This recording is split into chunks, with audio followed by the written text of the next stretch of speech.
We just walk out the main front gate. Some wonderful soldiers here. Oh, go ahead.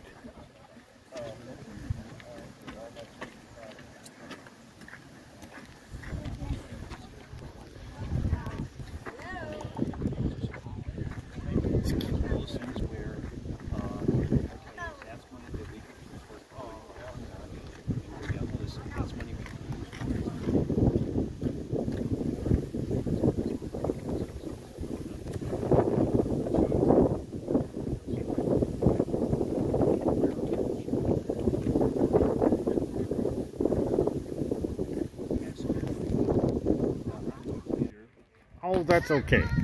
It's something I would be carrying, but not necessarily. So, who are you, gentlemen, and what do you do? I am captain of the U.S. Rifle Regiment. For this particular weekend, I am in charge of the payroll for the men of the fort. Interesting. Why are you in green? Because I am a U.S. rifleman. Oh. Part of the first U.S. Rifle Regiment. Very interesting. I was not stationed at this fort during the War of 1812, but we did have men that would come through here as needed.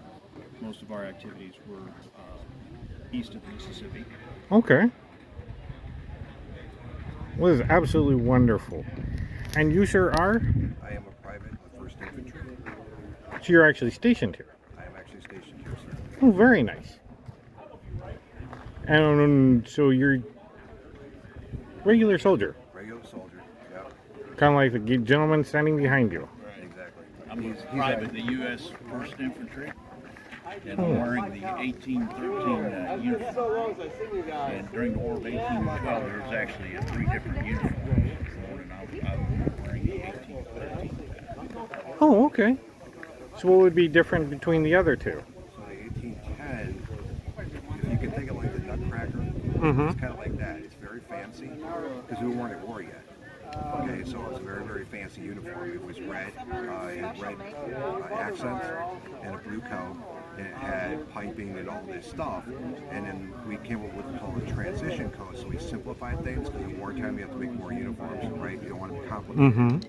And so the transitions kind of in between that, they got rid of some of the piping and whatnot. And then when towards the end of the war, they came up with 13, which is much like the West Point uniform with the high collar and all that, but minimal piping because they needed to pump out uniforms fast. So that's why there were 3 different uniforms, not because the Army kept changing their mind, but it was just logistically, it made sense to simplify it so you could make more uniforms quickly to gear up for the war. Okay, I can understand that. And if you notice, this gentleman's carrying his bayonet on the side, and this one has his bayonet attached to his rifle. He's actually on guard duty, so that's why he has his pack on.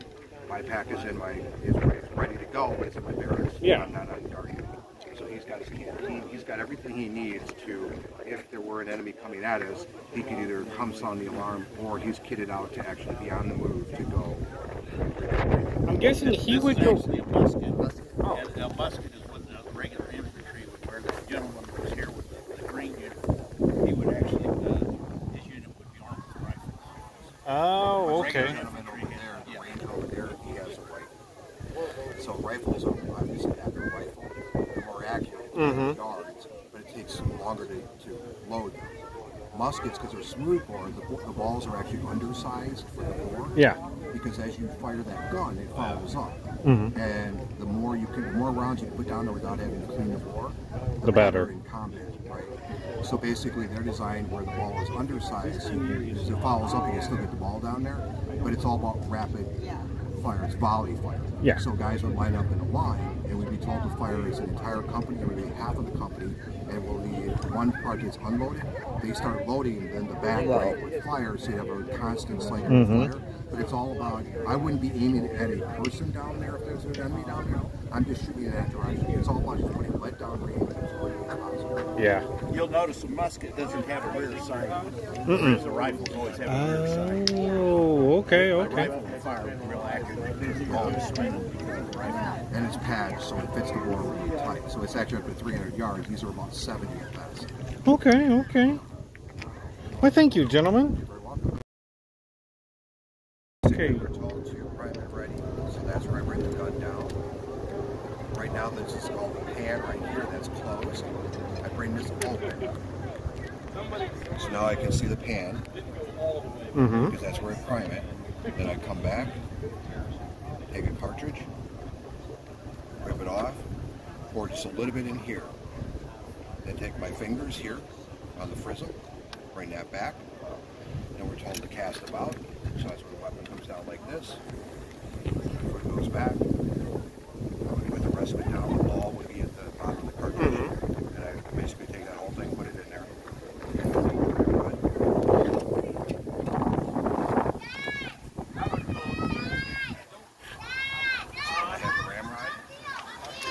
Cartridge. Oh. Return the ramrod. And if you notice, I did it in front of you. Because there's guys on either side. So if I do this way, I hit people. So when you return the ramrod, you purposely go front. Return the ramrod. And then when I'm ready to fire, I come up to this position. And then we'll be told to make ready. I bring the weapon around, my foot goes back. I bring the weapon to full cock. Right now at half cock, it will not fire.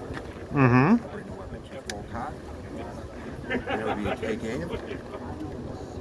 Fire. Boom. And then I immediately drop the gun like this. I'm ready to reload. Okay. So then when I'm given the command to reload, I simply open the pan again. And repeat process. Pull it back to half cock because I've already fired it. So we'll be in this position. Pull it to half cock. And an infantryman would drill enough times where he was expected to be able to do that 3 times a minute. Wow.